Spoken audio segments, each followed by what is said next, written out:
Axons, Unleashed.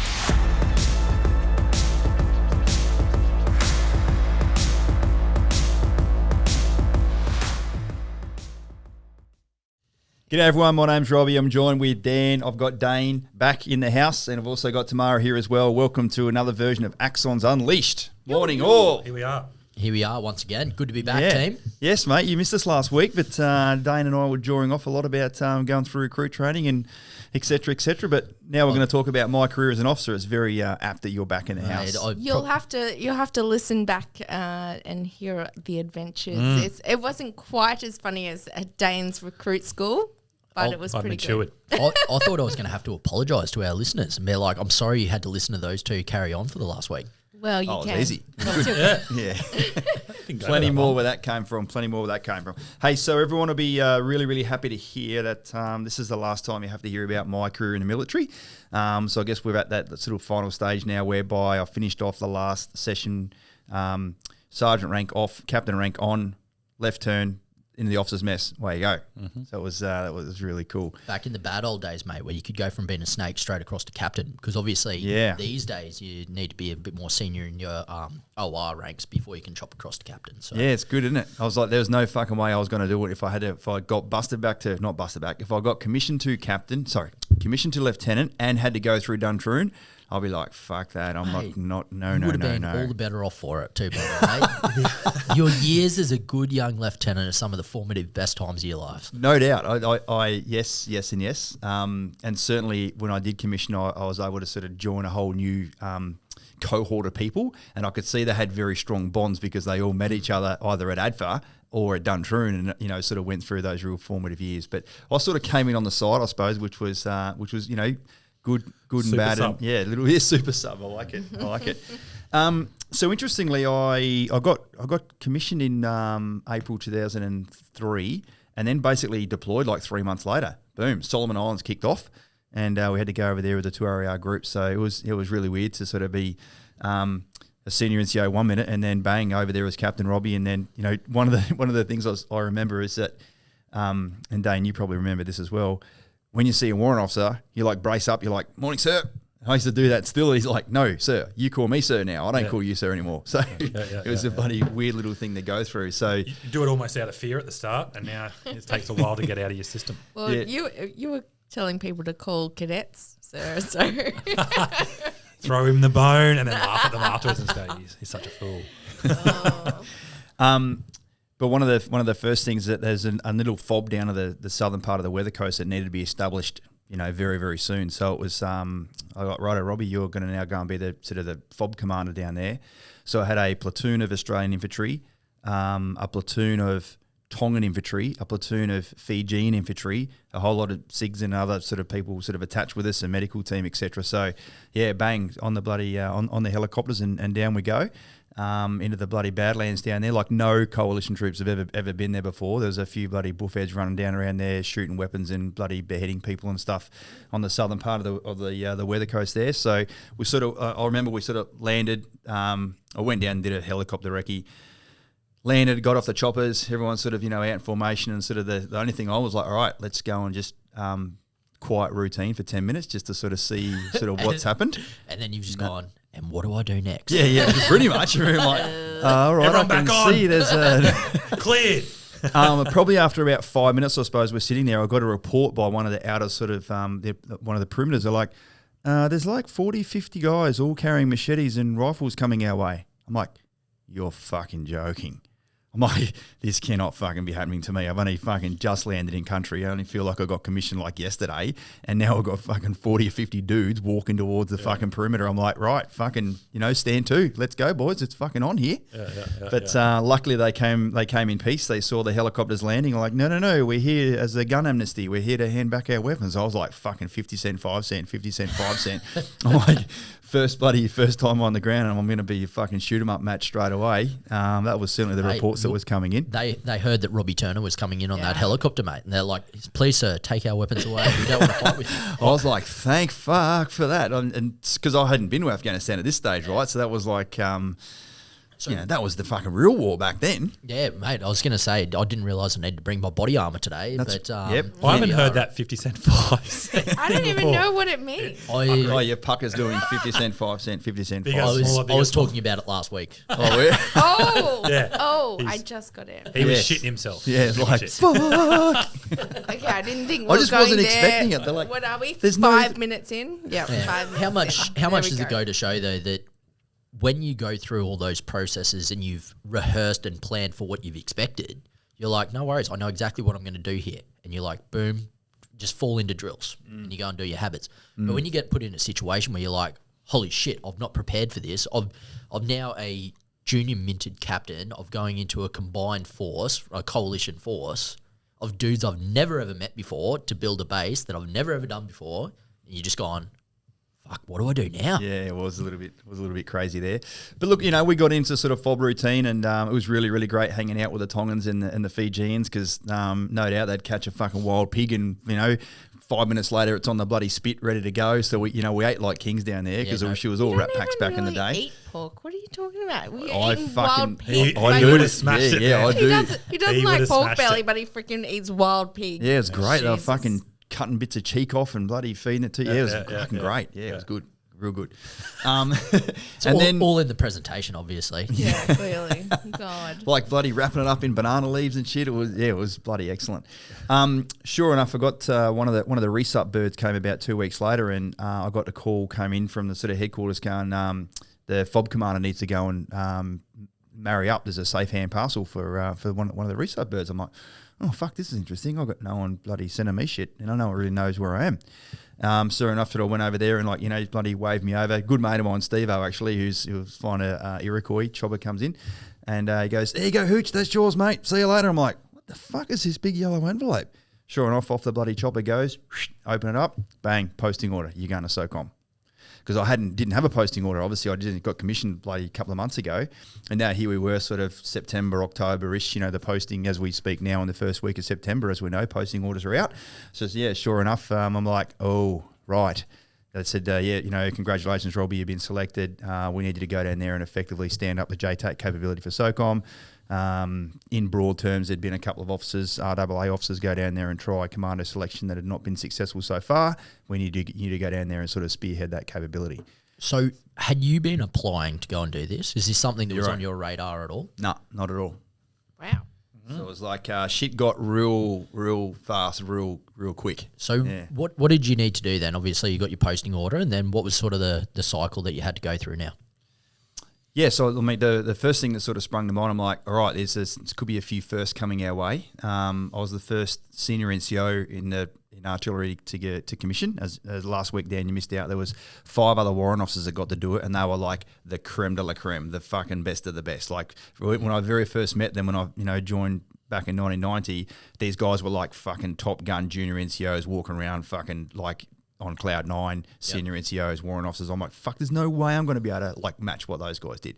Sure enough, I bloody slipped through the cracks and found myself there and went, fuck, now I'm going to have to go and be the first RAA officer to try and go down there and pass commando selection. So it was certainly something that I took very seriously very quickly, but I couldn't train whilst I was over there fucking eating bloody ration packs out the back of fucking Timbuktu in the Solomon Islands wasn't sort of conducive to that. So I was able to sort of go back up through my chain of command, and luckily when I first got posted down to the 4 RAR commando as it was back then in January 2004, the Rio cycle started in December, so I missed that first one. Yep. So I actually did it mid-year.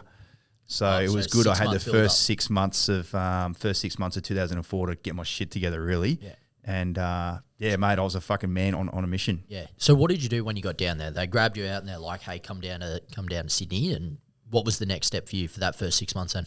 Well, I got posted down there as the ADGE straight away. So so I was like, I had fucking no idea. Were they short-staffed or something? Yeah, they were.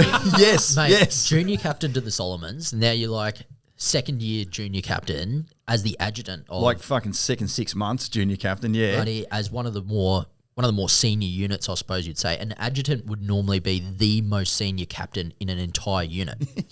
You might have been able to be like the Axons handbag holder, mate, if you were lucky.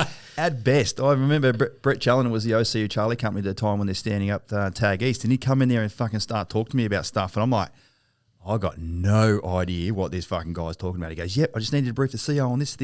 I'm looking forward to this brief. Can you just read through it, make sure it all makes sense? And I was like, fucking talk about a baptism of fire.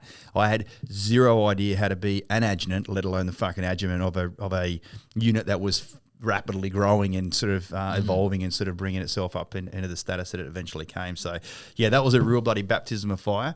I guess the good news is that being the CEO's right-hand man, that I was able to create some really good rapport with the rest of the officers quite quickly. Absolutely. They knew that I was a bloody a senior NCO changeover, and the boys were certainly pulling the piss out because they're down there as very senior captains as well. Yeah, absolutely. So the platoon commanders are down there as third, fourth, fifth, fucking high flying bloody Top Gun captains in their own right. So I was certainly surrounded by some freaking amazing people. Good friend of mine, Garth, Tammy, that's when we first met down there. And I'm very, very grateful for the mentorship that those sort of guys are able to provide me, which is really cool.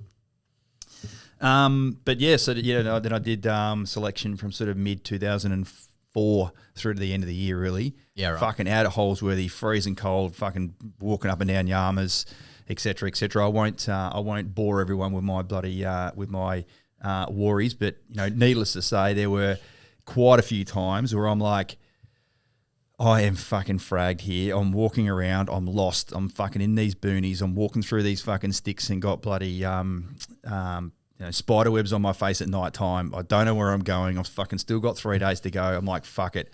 What if I just get bitten by a snake? Or what if I fall over and just fucking hurt me? Like, everyone's going to understand that I got injured and it won't be a discharge and it won't be a withdrawal on request. I'll come back and do it next year. But, I guess that just sort of didn't happen, and I fucking somehow bloody scraped my way through and, got to the end and got presented my beret, which was a really, really proud moment, actually. Mindset shift, huh? It was a real mindset shift, yeah. I suppose I was going to ask is, when you were sitting there and you were going through that, obviously you hadn't quite gotten to it yet, but later on in your career you take this down to RMC. Would it have given you a really early insight then as to some of the later postings in your life? Yeah, it was great. I certainly was able to, go down to Duntroon and Dan Fortune, who was the CEO at the time. He goes, "Righto, Robbie, you're the only SOCOM officer here. I want you to basically run exercise Shaggy Ridge like a little commando selection training course." Yeah, right. So you've taken that mentality where you're like, this really sucks. I'm going to get bitten by a snake. To I'm running it. I'm gonna recreate this and destroy people's morale and will to live. I think I've heard. And you say that because your wife was on it as well. I think I've heard parts of this. Everyone's like sort of remembers you as that Shaggy Ridge. That time that was guy. Yeah, not favourable for a lot of people. Well, when you're doing, Dane, you probably might not be aware of this, but when you do things really hard, like you come out the other end a better person for it, don't you? I'm not going to fucking even comment. I don't know. I guess like what was some of the hardest, most challenging times you did either in your training or sort of going through things where you too had that thought that came in and went, fuck, I need to put up my hand here and quit? Oh, mate, like probably the biggest challenge you get, I guess, is short. I always talk about short term, maintenance really. So I had one where we had like we're over in Mumbai and we were at the international airport. So we get to the end of the runway and then we start, sitting at the end of the runway and we have a time slot of 8:30 to fly out. And we start failing the pre-flight bit.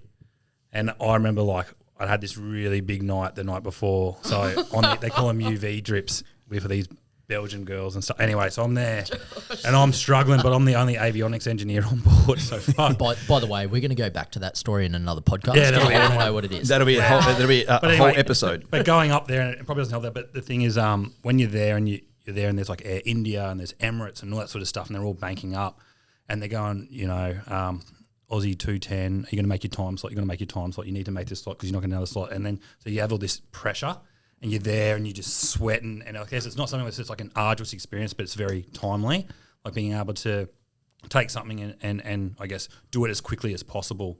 Because if you don't, you're costing, because it costs money to sit at the airport, right? Mm-hmm. So there's thousands and thousands of dollars the longer and longer it takes. And you got to, I guess there's a lot more that problem solving was more that I was exposed to. Like I think, and you can carry that into any industry, like your ability to take things and solve them.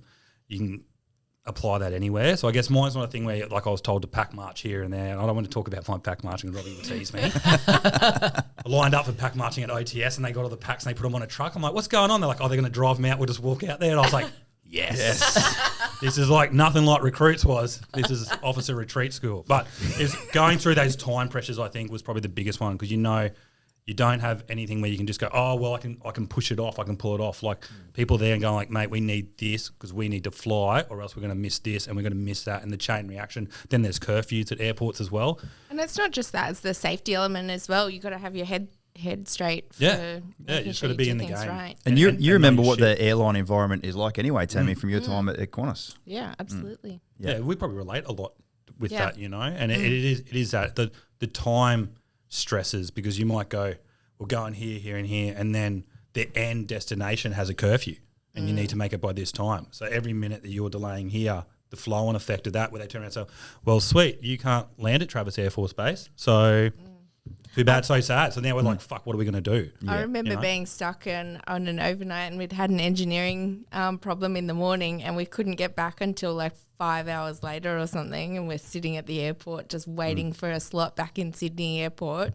So we're just waiting. Yeah. Everyone's getting the shit because everyone's delayed. And that's the other thing too. Like so when we flew over there, we're taking over all these senior RAF officers because they wanted to go over and do a bit of a how you going trip where they fly around with the Indian Air Force and go, well, this is this, isn't that? Yeah, pretty much sightseeing, right? But every time I'd leave the cockpit, so I end up call it a half split rule. Dan probably knows a lot of this stuff, being engineering background. But then me diagnosing the fault, ended up in the elevator up the top, and with a C-17, you've got to go all the way up through the tail. And because I'm hungover so I'm going from the cockpit down past all these guys who had flew Caribous and F-111s going, mate, have you checked the grey hair? And I'm just like, shut up.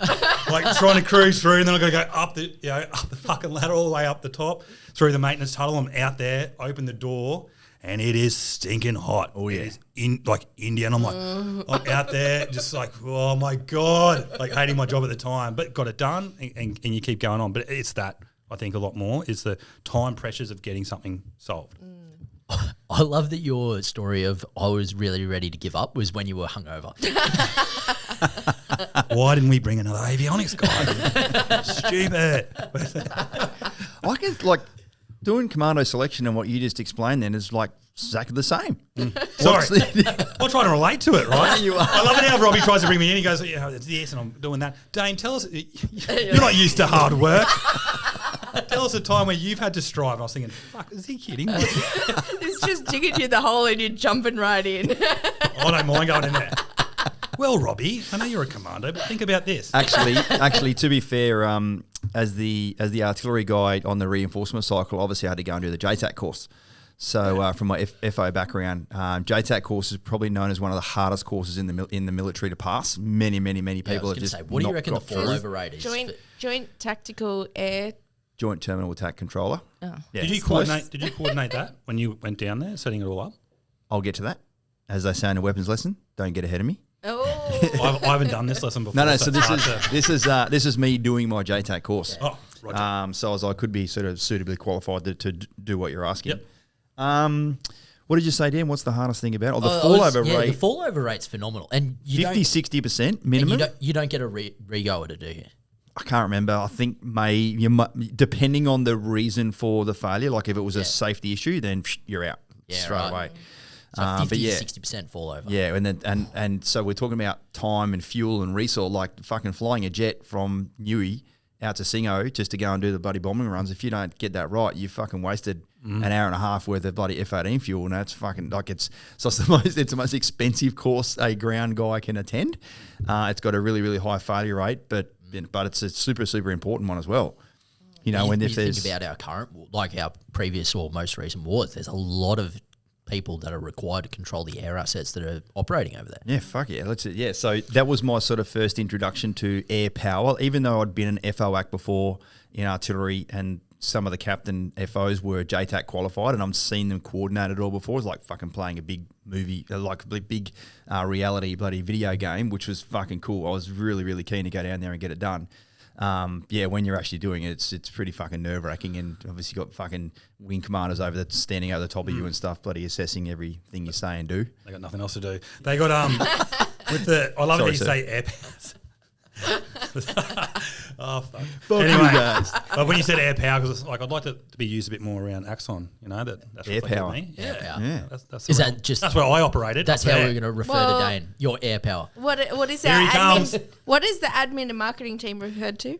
Support flight. Support Support flight. flight. Yeah, That's it. fucking Let's go. go see them. I don't know. Let's go see support flight. Because the JTAC capability was like, that's fully owned by the RAF. Is that correct?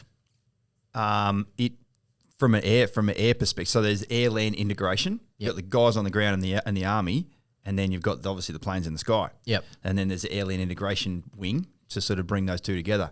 Down the track, I'll talk to you about how I was able to then integrate the raising of four squadron RAF and bring them into SOCOM. Yeah, because they started to have their own combat controllers down the track, but they didn't exist back in the day. Yeah, so there was nothing inside the SOCOM world at that point in time to be able to provide that capability. It was Army dudes talking to Air Force jets. I'll be That's looking it. forward to when we get to that stage. I'm not getting ahead of you.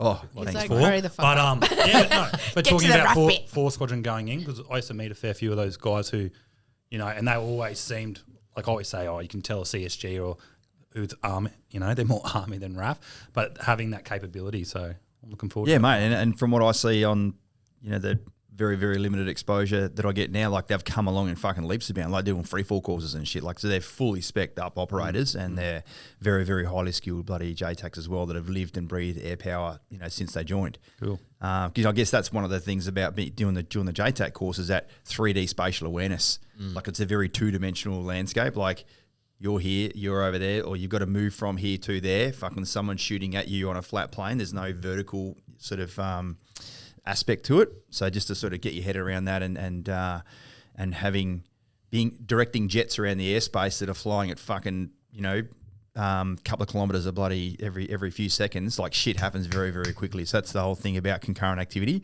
You know, I already tell them, like, concurrent activity is the number one thing. If you can do multiple things at one time in the same period of time, you get so much more done. I don't know how you could multitask that well when you can't do that at home. Got him. Where's that? Got it. Where's that Yeah, button yeah, again? yeah, yeah. It's fucking. Oh, the applause one. We were talking about this morning though, concurrent activity. Dan, I was like, mate, how good is it?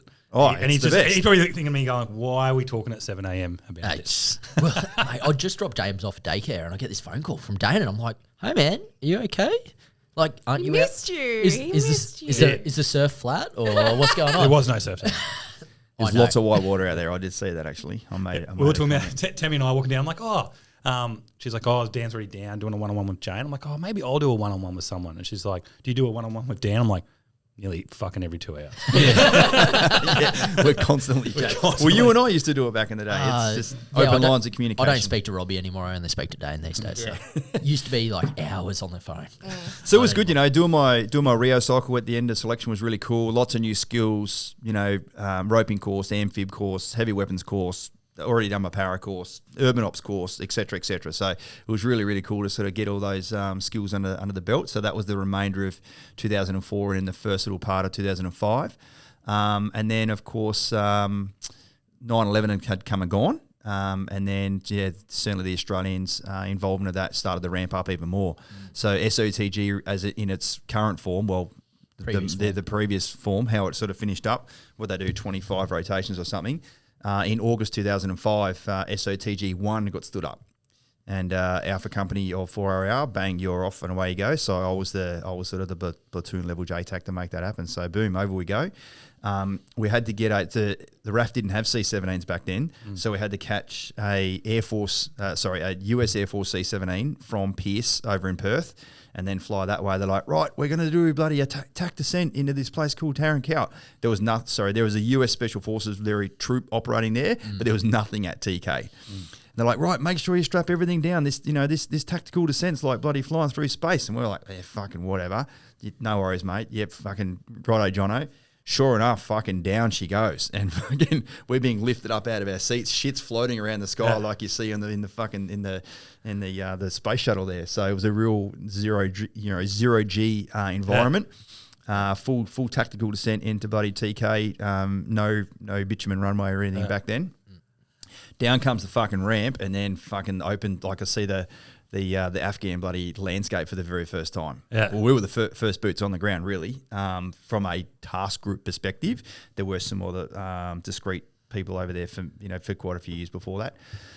And fuck, mate, I've never been to the moon, but I'm like, fuck, this looks like the moon. There's just shale everywhere, massive mountains, fucking just shit.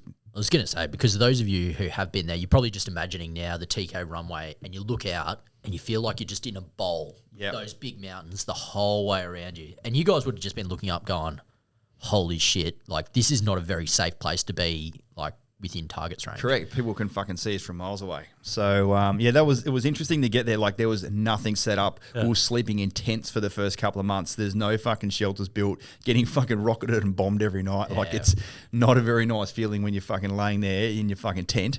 And then every couple of nights, the siren would go off. They eventually got a weapon locating radar there from the US to come in to fucking provide some fucking force protection, and we're all huddling in these little fucking little T bunkers. Yeah, little T bunkers. It was fucked. It was fucked a lot. But it was good. It's just good to go over there and bloody get that sort of first rotation under our belt and just be out there. It wasn't the fucking full on Badlands that it certainly turned into. But certainly as the coalition forces got more and more there, more and more sort of stuff started to happen. When did I come back? So that was August 2005 through to about January, February 2006. Back to Australia, obviously rotations 2, 3 and 4, then sort of piled in over there afterwards. Interestingly, I got posted back to Duntroon straight away. So it's almost like I started my Afghan trips, 3 of them, and got posted immediately before or immediately after every single time. And this is how it worked, right? So it was a very tumultuous 6 or 7 years as far as that goes. Probably longer, to be fair. So I got back in February 2006. Hang on a fucking second. Where did I go? Oh, straight down to bloody Duntroon. So here's another bit of a baptism of fire. I'd never worked in an environment where there's bloody civilian females in the workforce. Like when you come from a unit of fucking 700 dudes and probably 10 chicks back then, I understand there's quite a few more in the unit now, which is good. For the women, not chicks. Sure thing. So, I was then the staff officer to the commandant down at headquarters RMCA. So Brigadier Appleton was the commandant, and he was a fucking old and bold from fucking way back. And he's this fucking young buck who's just come back from the first rotation of Afghanistan. And if I had no idea on how to be an adjutant back in the day, I had fucking certainly no idea on how to be a fucking staff officer to someone who was very, very old school and very set in his ways. Thankfully, I had an awesome DMA down there and also sort of chief of staff down there, which sort of kept my life sane. But yeah, it was good to be down at Duntroon. It was funny. I was walking around as a captain down there. What was I? Second, third year captain now, and I'm like, hey, where's the Q store? Where's the RAP? Where's the orderly room? And people are like, what do you mean you don't know? I'm like, I didn't come through here as a cadet. I've never been here before. So it was a very weird sort of environment, but it gave me a great appreciation. So I spent the rest of that year sort of working there, and then came over the hill per se, and I was a senior instructor for the leadership wing there. And then that's when Dan, they got me to run the sort of Shaggy Ridge stuff there.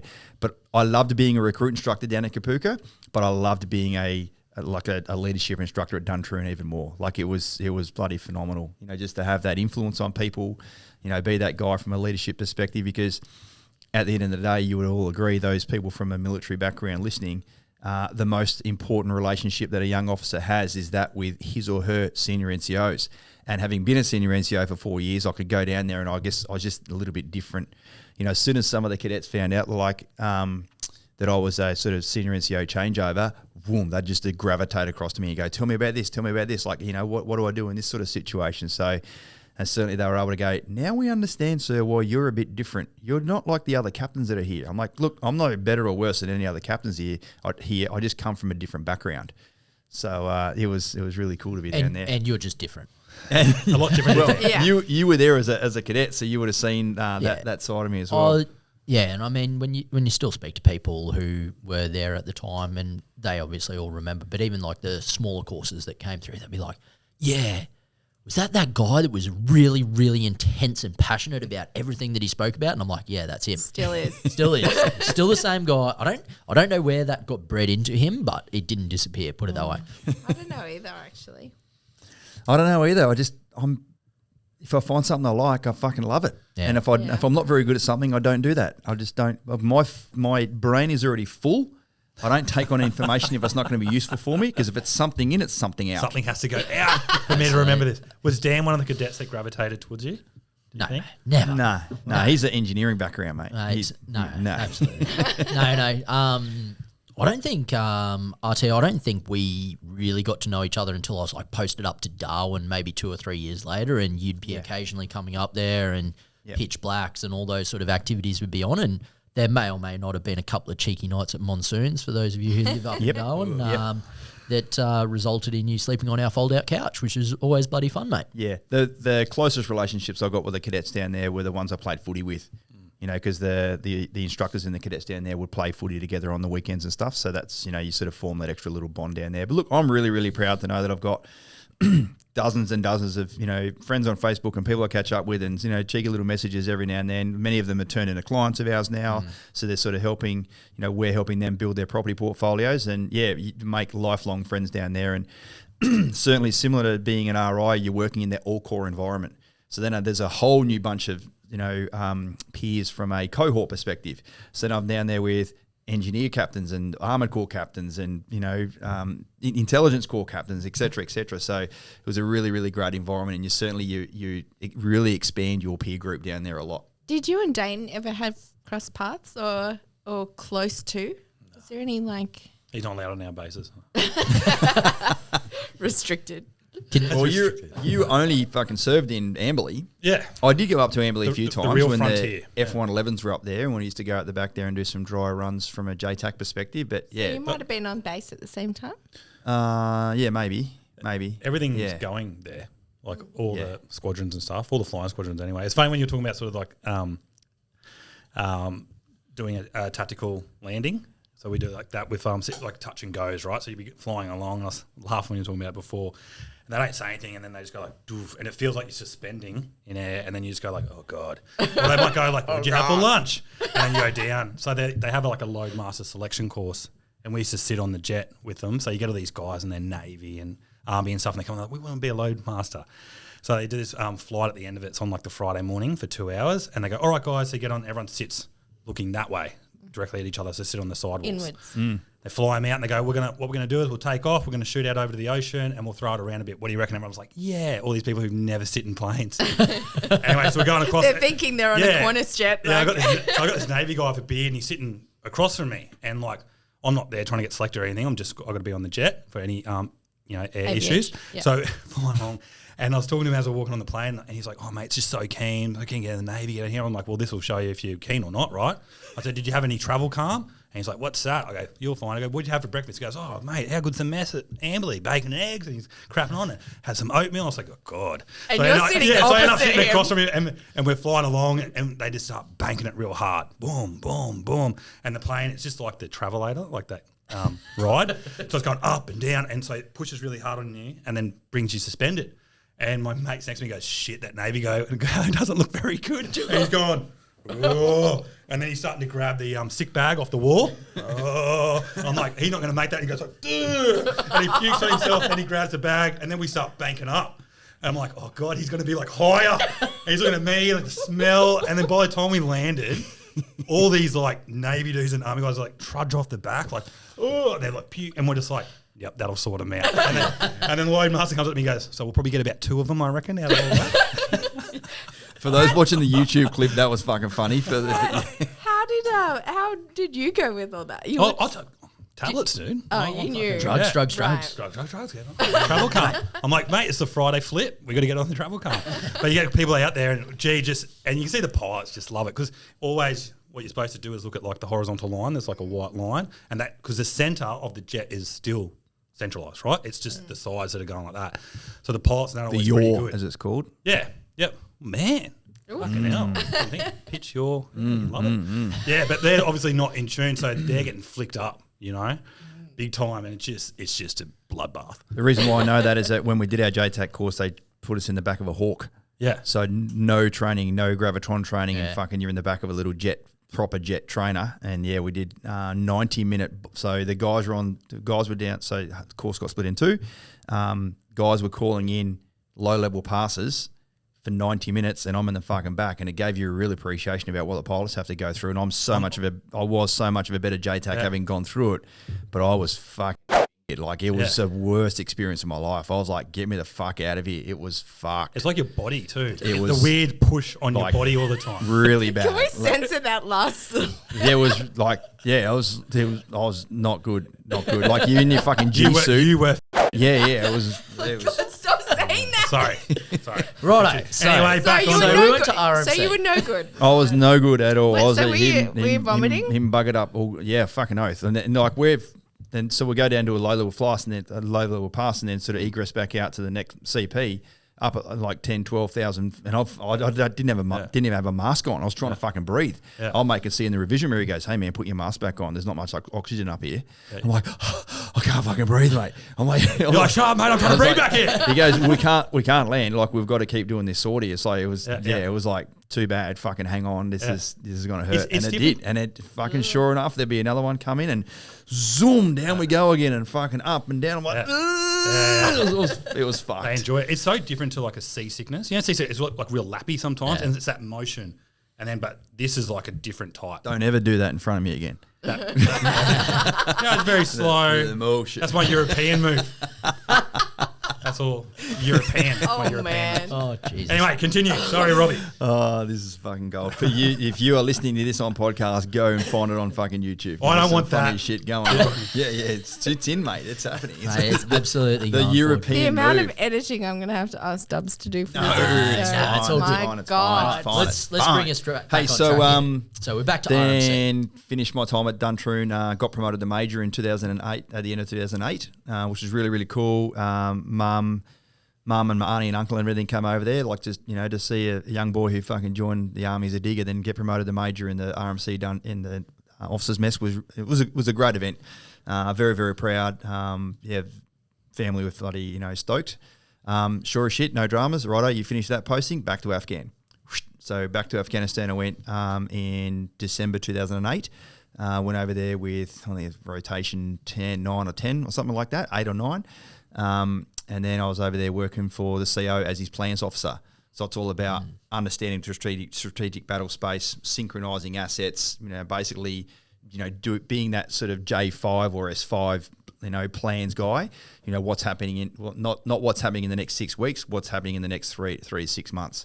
So it was really, really good to sort of get my head in the game there and sort of, it's funny, like when you go, I came out of an operational environment into a training environment, straight back into an operational environment again, having spent no time in the unit. So I was a little bit dislocated there from a capability progression perspective, but sure as shit, after 6 weeks of being in theatre, you come up to speed pretty quickly, and you sort of learn what's going on there. And I love being in headquarters. It was good. That's where I met Damo over there actually. So it was good to meet Damo over there, and he was working in Kandahar at the same time. One of the highlights we had over there as well was the ceremony where 4RR Commando got dropped and 2 Commando Regiment came into play, for real. And obviously that's extant now. So that was sort of good to be over there on an operational footing to make all that happen, which was really cool. I got back to 2 Commando, when was that? Mid-2009. And then they didn't have an OC slot for me to go into straight away, so I was the XO for the last 6 months of that year. So that was good to sort of be, be working in the, side by side with the CO, just to understand from a admin log capability, manning, TARP, fucking stuff that needs to all go on. All the Look, good you're stuff, fucking mate. shuddering, All the good shuddering, stuff. shuddering. No. But so we had the OPSO, we had the the S3, the S7, the S5, like just sort of that senior level major, I guess, work. Senior level majors in the unit working together was really good, because then the following year when I sort of dropped in to be an OC, to then be reporting to the XO that I did sort of the year before, it was sort of good for me to have an understanding about the key priorities about what. And you probably had an understanding of what the outcomes the XO was trying to achieve as well, because you sort of led that groundwork the year before. So you're now like an OC going, I actually understand what the XO is trying to get out of me here, not just, I assume I know what's going to go on here. So even though I was fucked at the time, I felt like I was like thrown in the deep end quite a few times, sort of throughout my career. But you get to sort of, well, you got no choice, have you? You got to fucking just pony up there and sort of get it done. So then when I was the OC Op Support Company, what are we talking there? 2010.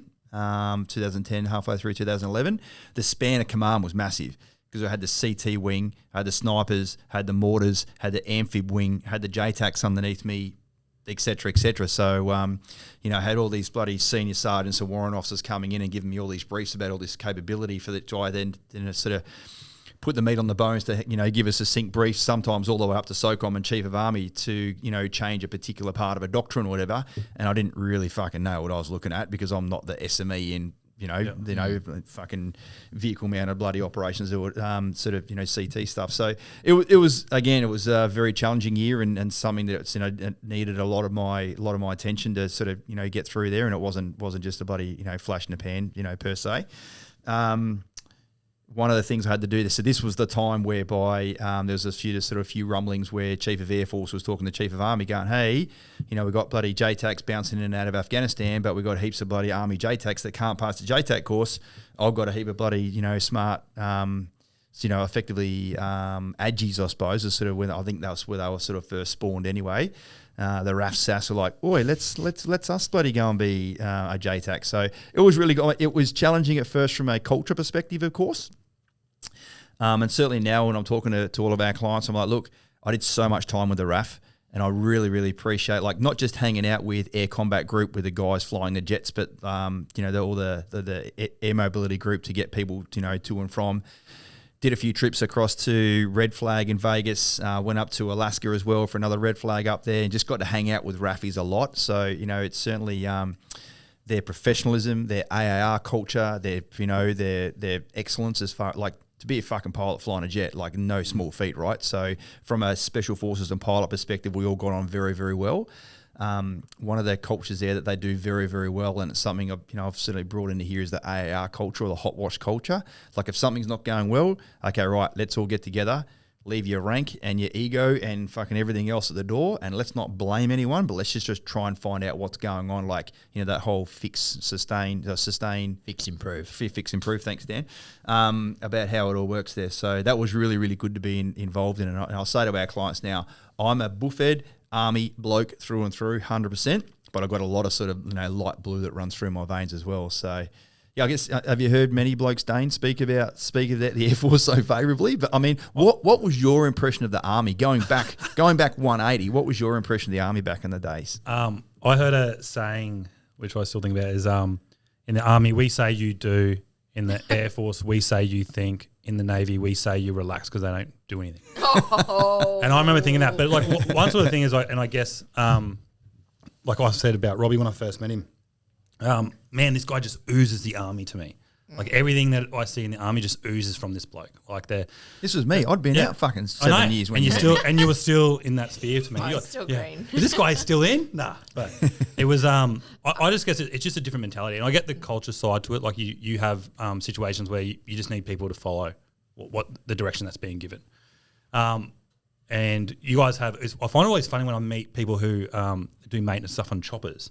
In the Army, because I'm always like, well, how does that sort of fit with you guys? And they go, oh, well, I'm a technician first, soldier second, because I always hear, well, you're a soldier first, then it's your category second, or you're mustering. Yep. So how do you find that? Because obviously they talk about people just taking direct orders and what happened with the Seahawk and everything like that.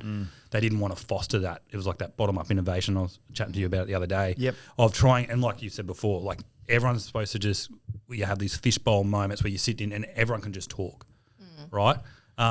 Which is massive in the RAF, because in the end, everything that we do is moving forward to make sure that the one person at the front of that plane can do their job. Yeah. So when we're getting people ready to fly into Afghanistan, we're putting all the ballistic matting there, all that sort of stuff. Everyone's collective effort is to make sure that the jet and the pilot will be in the best position to do what they, it's all accumulating to do that. Fucking well said. Yeah. I like that. No, it is. It is. Everything that goes into it is to make sure they can do that. And obviously we need them to be able to perform, because they need to be able to go and complement the Army and what the Army are trying to achieve. We don't want to have a thing where the Air Force just come and do their thing and then fuck off or anything like that. We don't want to operate separately. How do we fit in, obviously? And because Robbie would have been at the top of the tier over on the other side, saying this is the capability we need from them to optimize us. So I think it's a different thing where I just wasn't exposed to it, Robbie, that thing. I had the little sprinkling where we laugh about it when I went through recruits and stuff, but I just, going through and doing the category I did didn't have that. Like you had an apprenticeship trade thing. Like people didn't call people by rank; they called them by nicknames. I called someone a flight sergeant in my first day, and he's like, "Don't ever call me that again." What was your nickname? It's Macca. What was your nickname? Plenty Come of- on, you've thrown yourself in. Oh, there's plenty. Rochi. Yeah, that's a standard. Ferrero. Dane. Oh, Was a few. Shit, that edit that one. out. Ferrero. Yeah, so Roche. Now you're going to know when your but clients it have was just a been different listening. environment, I guess, for that. But it all comes down to like the biggest thing is your capability, timings, like timings. Like we were having a bit of a joke last session, Dan, you would have laughed. We're talking about going through and doing an officer selection board. Robbie and I was saying they get up, they got at least 5 guys, and they're like, hey, mate, you know, you go through, you got 2 minutes. This guy didn't even get out of high school pretty much. And they told him to sit down. But it's very much they're trying to make sure that what we have, the confines that we have, you can operate in them and do that. So I think it's just different. Like I just wasn't exposed to that. That running around. joint nature. I mean, Dan, Yeah. you did some trips away where you were at that formation level headquarters planning in Kabul and Iraq. Yeah. Yeah, so Kabul was like at the national strategic headquarters, I suppose, in Afghanistan, and then followed on with a trip over to Kuwait. So, Kuwait, yep. so embedded within the US forces when we were doing like the truest form, I think, I found of actual operational level headquarters. Almost don't think I got it until I was sitting at a 3-star headquarters of what actual operational level headquarters is. Sure, like, because Aussies, it's almost like Australians can't do it. The equivalent force that we were talking about over there was uplifting the Australian Defence Force into theatre at one time. And then when you're actually thinking about deploying that entire Australian Defence Force into theatre at one time, you're like, oh shit, this actually takes some planning from that Real perspective. scale. Real scale. And I mean, like, when you're talking about the ability to just switch on an extra 1,000 troops over a 1-week period, that's not something the Australian Defence Force can necessarily do. Like, you've got a single shot capability of that in the Aussie Army. So you'd be able to do that. Week 1, switch on another 1,000. Week 2, switch on another 1,000. And the next thing you know, you've got an extra 50,000 people in the theatre. So it was a very different experience when you actually get to that sort of higher level headquarters, when you've got all the tools at your disposal as well. And that's probably one of the similarities that you found, is that being in the SOCOM world, it wasn't like, no, you can't have that toy. It was, you can demonstrate your need or your capability to get that toy, and then therefore you got it. It's the same thing at an operational level headquarters. You're like, I can demonstrate to you why I need that capability, why I need those people, why I need that cash, why I need the local coalition forces to be on the ground doing that particular activity in that synchronized moment. And as long as you can get all those things into alignment, it all just starts to come together seamlessly, and everyone starts to work together, as you're talking about, Dane, because you can see the effect that people are trying to achieve holistically. So even Now, though you now got- I know how you guys justify all your purchase orders through the business. You're like, Yeah. Well, it's one of these I things. need this toy. No, you buy it and then you come up with a solution as to why you need it. Demonstrate the need. I know Daniel, our videographer, is currently like, He's learning well. I'm learning. I'm all for like the military, the Army Corps, Esprit de Corps. Like, you know, you've got your troop competition, your squadron competition, your unit competition, your brigade competition. But when you all need to bloody like get your heads together, all that goes out the window. It's like, especially in a formation level headquarters, you know, or a decent level headquarters, you can't have those little rivalries there. Otherwise, this fucking people just will say no out of fucking spite, just to have that competition there. But I guess you are forced to display teamwork at the supreme levels to get shit done. Otherwise, nothing's going to get done. Because as the army, we don't fucking have planes, and a second-hand plane ride is better than a fucking first-class walk. There's no doubt about that. That's true. So yeah, I loved being a OC Op support company. It was really cool to sort of have all those different sort of activities under my belt there. Sure as shit, finished my posting there, back to Afghanistan, bang, straight away. So it was April 2011. I went back over there. You and I were actually starting to hang out a little bit back then, Tam, weren't we? Yeah, we And met in 2009, Yep. and then Sort of bouncing in and out of each other's lives there for a little while. But I remember it wasn't heartbreaking for me at the time, and I'm not banging my chest here.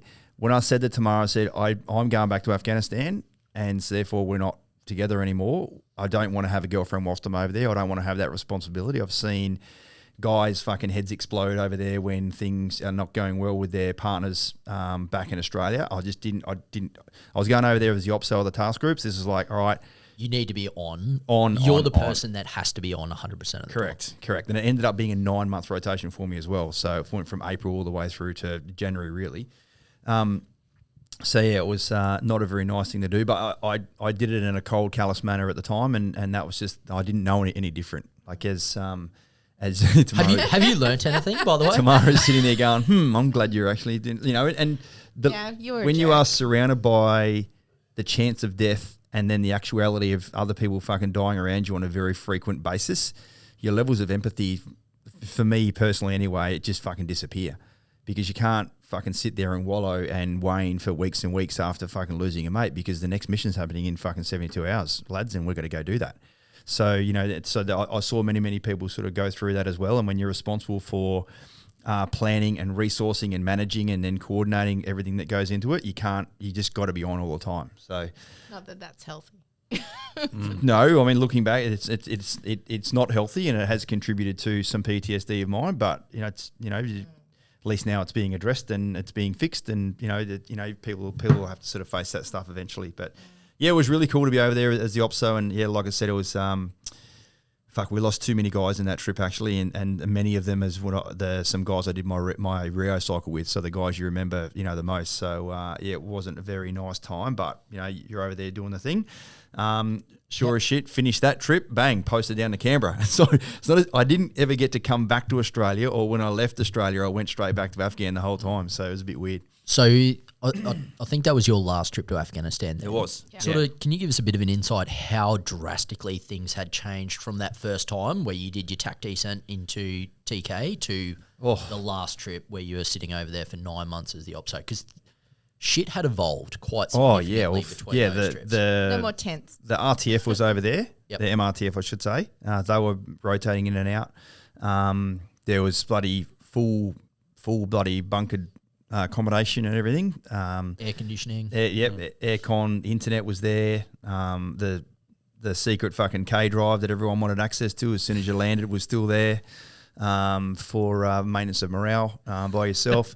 Oh my God. So what else was there? There was the bloody some cooks had flown in from Sri Lanka and India and stuff. So that it's like we're getting fucking lobster and fucking roast lamb and shit. The mess over there was phenomenal. So in 2012, I had the workshop for the MTF over there, and we obviously had a pretty good relationship with the Ramey boys over the other side of the fence as well. And we used to have like this weekly barbecue on Friday for maintenance and morale, but not by yourself.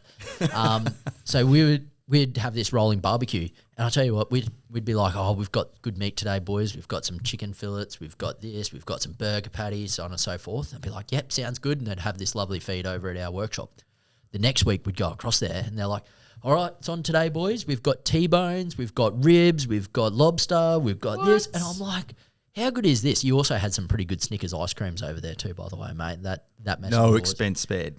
Look at Dane's like, What? fucking. Still doesn't. I'm still. James, I like, don't have that's- FOMO. I don't. But I'll tell you what, it was one of the greatest things. So one of my cousins at the time, he'd been over there in the early days as well when the Dutch had the mess. Right. And he was forever telling stories about how good the boiled cabbage was for dinner at night, of the different varieties and flavours of cabbage, compared to when I later went over there and it's like, oh, it's Easter and today we're going to have crab's legs, and all of the different meals that have been now provided by the civilian contracted force that was being able to come back and sort of backfill on the role. So it was a very big change from that perspective. It certainly did evolve a lot, yeah. So from rotation 1 and even going into Kandahar and living there, the mess is evolving, and fuck, they had bloody the boardwalk. The down boardwalk. at Thank Kandahar. God it's Fridays. You could go get a fucking ice cream, and Just sure as shit. Don't get me Starbucks wrong. down there. You always knew where those bloody tea bunkers were, because you could fucking get rocketed at any How time many of day times and did that night. boardwalk get rocketed though? Like, there's Lots. big chunks there. So, finished that trip back down to Canberra, and that's when I went and worked at Special Ops Headquarters. I'm coming to the end now, ladies and gents, the next couple of minutes. And again, working at formation level headquarters, so I was working in the SOJ7 branch, so the training branch, so I was like the collective training guy. It was good, so I went to Guam, I went to Hawaii, I went to back to Vegas again, so I was like fucking basically the international engagements guy, bloody cruising in and out. People were like, I think I spent about 11 weeks of 1 year in Canberra because I was literally on the road all the time. So all the different collective training activities I was sort of responsible for, planning all the large scale activities. So it was good. It was good being down in Canberra. And it's actually it formed part of my transition down there because my desk was opposite the brew room. There's like big open plan area down there at SRHQ, right? Which was weird again. Obviously they had the little compartment rooms off the back end to go and speak about certain stuff. It's funny, like when you. Even now I look back and I'm like, it's not that fucking secret. No. But it actually is because not many people know about it. But when you know about it, it's not that secret. Like it's not that big a deal. And certainly I remember when I actually did discharge, like, all right, you need to sign all these forms now. And like, all right, Major Turner, you remember you can't talk to anyone about that capability. And like basically you just need to forget it. It never really happened. I'm like, it's not fucking Men in Black, mate. You can't just like go on fucking someone's eyes and like you just have your memory wiped. But it's... there was some special stuff that was going on down there, but like I said, when you're involved in it every day, it's like it's not that fucking special really. But it was so my office was directly opposite the brew room, and there was always sort of old and bold old SAS guys, and I would say, oh fuck, I turned 50 in another bloody 18 months time. These guys were in their early 50s, I suppose, and they were coming back doing continuous full-time service. And there was one of them, Bill, and one of them, Barry. They're like, what are you doing in here, mate? I haven't seen you for ages. He goes, oh, mate, I'm just back here doing a bloody continuous full-time service. He goes, I can't find a job out there. I'm like, he goes, what do you mean, mate? He goes, fuck, I did 27 years in the SAS, and now I'm fucking in my early 50s, and no one wants to employ me. And I was just listening to it, overhearing, and it sort of all started to fall into play. Because then I got that call from old mate that I went and sort of worked with, soon afterwards. He's like, hey, I hear you're thinking about getting out of the military soon. So it sort of planted my seat. I'm like, I've done nearly 24 years. I'm 41 years old. I don't know anything else. I've sort of felt like I was at a bit of a crossroads. I'm like, I either start exploring what other opportunities are going to be out there for me, because I was never going to go to staff college. As a guy who was the joint fires guy, artillery fella in SOCOM, I wasn't going to get a slot at staff college to then go and be the unit CO one day, because all the infantry and arms corps guys had sort of got that under the belt. So that's good. I was happy being a major. As some fucking awesome jobs as an A4. Kicking around. Absolutely. It was you're not sort of you got enough clout, you got enough flexibility, but you're not tied to a bloody desk all the time. So yeah, it was just a good little activity whereby I saw a bit of a glance into the future by going, these guys are in their early 50s. They can't find a job on the outside because they chose to stay, for 25, 30 odd years in the military, and then they don't know any different. So yeah, and you guys have sort of heard the rest there all the way back on the podcast season 1 about how I transitioned and sort of how Axon started. So yeah, that's my bloody military story. That's how it all happened. What do you reckon, Tammy? You some of that you haven't heard before? A lot of that. Yeah, it's good. Yeah. Loved it, man. Good stuff. Loved it. There you go. Couldn't relate to all the army stuff, but I still loved it. You and me both. And of course, I'm really, really grateful to now sort of be. And I look back at my time a lot, and I see, guys that I was recruit instructors with at Kapuka as an instructor in 1999. And they've gone on to be fucking tier 2, tier 3, tier 4 RSMs. And they've fucking still got the uniform on many, many years later. I'm like, fucking awesome boys, fucking top stuff. There were, the CEO of the unit right now was a brand new junior burger captain when I was sort of getting out back then. So he's, he'd gone up through the ranks and, performed extremely well. And other guys that I was with at the time, they're now full colonels and sometimes even brigadiers. And I'm like, fucking awesome fellas. And, you guys have done really, really well with your career. And certainly, Dan, I've said this to you before, if I had have stayed in, then, maybe I might have fucking got picked up somewhere down the track, and maybe I might have been a half colonel or a full colonel like 8 years later, having been a 5th-year major. But one thing I do know is that there's no way I could have created a organisation or an environment whereby, Axon's now brought over $130 million of wealth into the sort of the defence culture. So it's the defence community. Thanks, Tam. It's unusual whereby I don't really miss my time in the military, having sort of gone through that sort of blow by blow activity that everyone's gone through. Why? Because we talk to military people every day. We didn't really leave, mate. I feel like I'm in. I feel like I'm in. You've been dragged in. I'm currently saying ack. And I know more about it now than when I was in. Yeah. There you go. Thereby endeth the lesson, ladies and gents. So I hope you guys have enjoyed my military career there about why I joined the army, bawling my eyes out at Kapuku because I fucking hated being there. And then eventually the sort of the jigsaw puzzle started to make sense, and I absolutely loved my time in the military. All right, see you all guys. See you next time. Share 'em, Thanks. mate. See Bye. ya.